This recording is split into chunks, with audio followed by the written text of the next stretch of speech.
There's one thing that steals more magic, more confidence, more divine purpose than almost anything else. And we don't notice it creeping in, and that is comparison. Comparison is a quiet thief of magnetism. So, if you've been feeling a little dim lately, a little uncertain, a little disconnected, this might be why.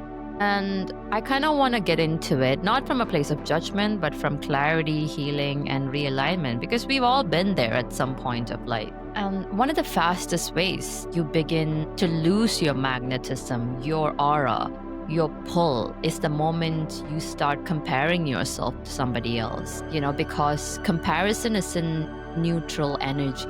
It carries a subtle distortion, almost like a self-directed evil eye.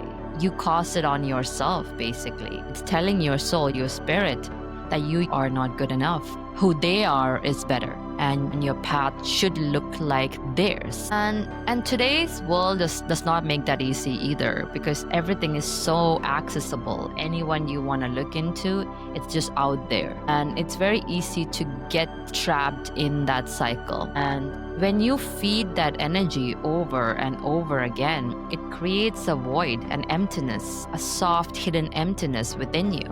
And you stop seeing what's powerful, what's special about you. And you start obsessing over what looks shiny on someone else. And that's when your magnetism, suffers. The truth is, your magnetism doesn't leave you. You basically abandon it. It's always there underneath. You just abandon it to replace it with something else that looks more shiny on the outside. And here's the real spiritual impact that's rarely talked about. When you compare yourself to someone else, you disconnect your soul from its blueprint, from its plan, from your purpose, your path, your timing. You're basically telling your higher self, I don't trust what you're building, I trust what they have.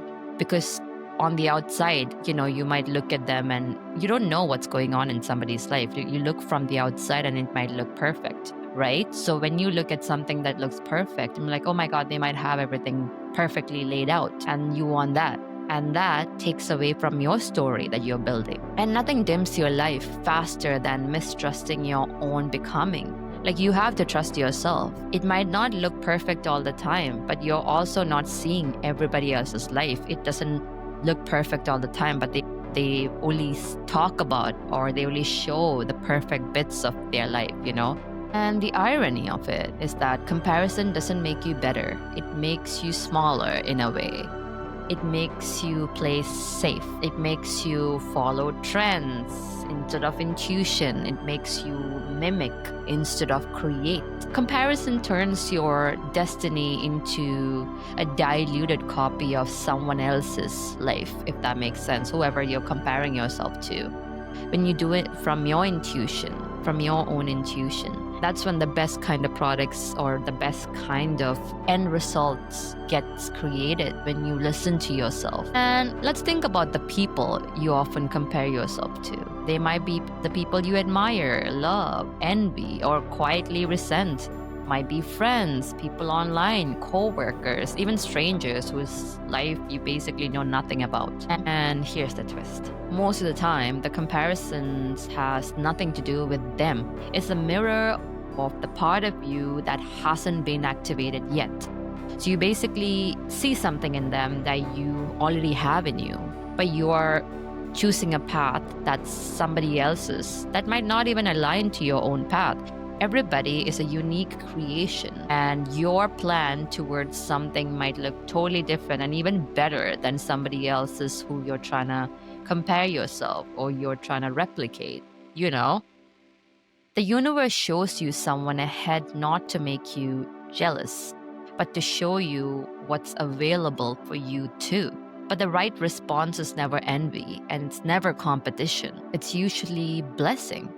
Bless them, release their path, let go of the illusion that your life should mirror theirs. And when you bless someone, you break that energetic contract of jealousy. It's basically just saying, like, somebody just did something that you wanted to do, so you can do it. Somebody just showed you the path, and you might be able to do it even better. And that's the beauty of it. And you're never meant to copy. Basically, your soul didn't come here to recycle someone else's journey. You have gifts, sacred, strange, luminous, that no one else on this planet can emulate, I would say. The world doesn't need another version of them. The world needs an unfiltered version of you. It's, for example, an easy one would be you get into a corporate job and there's a training manual, and you know 10, at least for me, I know 10 other ways of like making it better. And unfortunately, you have to follow the policy. And sometimes that's when you feel like, oh, I need to quit this job, or I need to look at something better that aligns more with me. That's because, like, a person like me, I cannot copy, and I get bored, especially when it's in a job, right? So I have to consistently need that rush of I'm learning something new, versus if it's something that I've already learned, it doesn't entice me. I need to create things for my own sanity or my own creative outlets to flourish. And like I said, the world doesn't need another version of them. The world needs an unfiltered version of you. Because when somebody copies another person's work, you're not putting something new out there. You're just replicating something that's already there. You need to make your own path. You need to make your own new plan. You need to create. And that includes your quirks, your rhythm, your insights, your story, your intuition, your voice, your angle, your scars, your magic, and your timing, your funny timing. And all the things you're tempted to hide are the very things that make you unforgettable. There's a reason certain people gravitate towards you.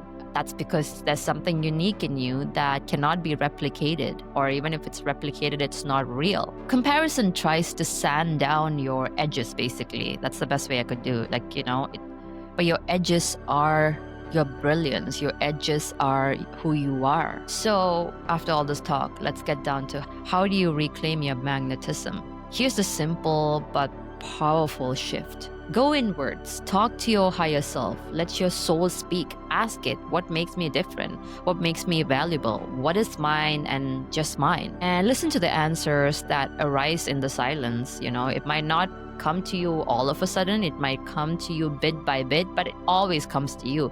That's when you know. And magnetism doesn't come from being better. It comes from being aligned to who you are, and aligned with who you're meant to be, aligned with your own timing, aligned with your own calling. The moment you return to yourself, the world feels it. Your aura sharpens, your confidence stabilizes, your presence shifts, and you glow again. So here's your reminder, your blessing, and your reset. Stop comparing your becoming to someone else's chapter. Stop dimming your frequency because someone else is shining their own. You're here to do something only you can do. Protect your energy, return to your purpose. Bless the ones you compare yourself to, and release their path. Let them be on their own path and step deeper into yours. Because the world doesn't just want your magic, it needs it. And this is just real talk. Thank you for listening. And if this touched your spirit, share it with someone who needs that reminder today. And just remember that your light has no competition. It's always you, and it's just you. It's you. It's not even you against you. It's you versus you. Until next time.